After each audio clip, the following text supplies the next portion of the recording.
అన్నా. రే ప్రవీణ్, ఇల్లు మారుతున్నామని చెప్పావు. అవునన్నా, పొద్దున్న 9కే సామాన్లన్నీ షిఫ్ట్ చేశా. ఓహో, మరి ఇంట్లో రెస్ట్ తీసుకోవచ్చు కదా. పర్లేదన్నా. సరే, శాంతినగర్ లో ఏదో ఆటో ఉందని ఫోన్ వచ్చింది. నేను లొకేషన్ పంపిస్తాను, అక్కడికి వెళ్ళిరా. సరే అన్నా.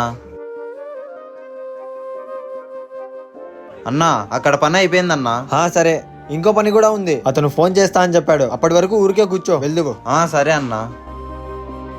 రే ప్రవీణ్,